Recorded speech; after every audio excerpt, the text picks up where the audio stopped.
കോ ക്ലീനറോട് എന്റെ bedsheet change ചെയ്യാൻ പറയാം. എന്തോ എങ്ങനെ ഗാരാദിന് മുമ്പ് ഡ്യൂട്ടി ചെയ്യണമെന്ന് ആരെങ്കിലും അടിമപ്പണി എടുപ്പിക്കാൻ നോക്കി കഴിഞ്ഞാൽ ചെയ്യില്ല. മുറുക്കി കൊടുത്ത് പട്ടിണി കിടക്കാം. അടിമപ്പണി ചെയ്ത് ശീലിച്ചിട്ടില്ല. മേലുദ്യോഗസ്ഥന്മാർ ഭരിക്കാൻ വന്നാൽ തലകുനിച്ചു കൊടുക്കാൻ എനിക്കറിയില്ല. ഗസ്റ്റിനാണ് ഇമ്പോർട്ടൻസ് കൊടുക്കണത്. പിന്നെ നിങ്ങൾ ആര് പറയുന്നത് കേൾക്കുന്നത്?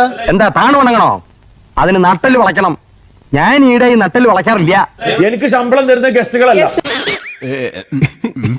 ഇവിടെ റാഗിംഗ് നടക്കില്ല, ടോർച്ചറിങ് നടക്കില്ല ഒരു ഗസ്റ്റുകളുടെ. അച്ചടക്കമില്ലാതെ പെരുമാറിയാൽ അറിയാലോ, ഞങ്ങളത് പഠിപ്പിക്കും.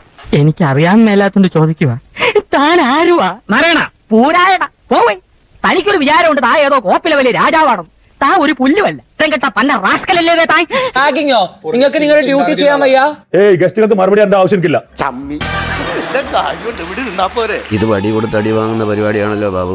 അയാൾ ഗസ്റ്റിനോട് ഡിസ്റെസ്പെക്ട് ആയിട്ട് പെരുമാറി നിങ്ങൾ കണ്ടില്ല? എന്റെ കയ്യിലിരിപ്പതായിരുന്നല്ലോ.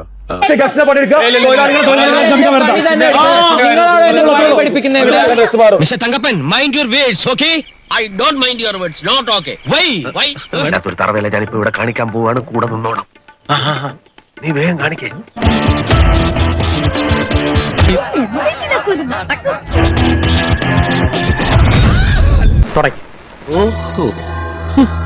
ഒരു യുദ്ധം ഒഴിവാക്കാൻ കാല് പിടിച്ചപ്പോ തലക്കാരിന്ന് മുടിവെട്ട എന്നെ തറയാക്കലേ മോനെ. നിന്റെ കിണത്തിലിട്ടൊന്നും തന്നാലുണ്ടല്ലോ നീ ഇവിടെ മുഴുവൻ തൂറി വിടും. എന്റെ ദൈവമേ, ഇതാര് പറക്കി വെക്കാനാണ്? ഗാരാദിന് മുമ്പ് ഡ്യൂട്ടി ചെയ്യണമെന്ന് ആരെങ്കിലും അടിമപ്പണി എടുപ്പിക്കാൻ നോക്കി കഴിഞ്ഞാൽ ചെയ്യില്ല. എടുക്കാൻ താല്പര്യമില്ലെങ്കിൽ ആ സ്റ്റാർ മൊത്തം ഊരി വെച്ചിട്ട് നിങ്ങൾ പൊക്കോളൂ. അവകാശം ലംഘനം ചെയ്ത് കഴിഞ്ഞാൽ പ്രതികരിക്കും. അത് ഏത് വൃത്തികെട്ട ഗസ്റ്റ് വന്നിട്ട് കാര്യമില്ല.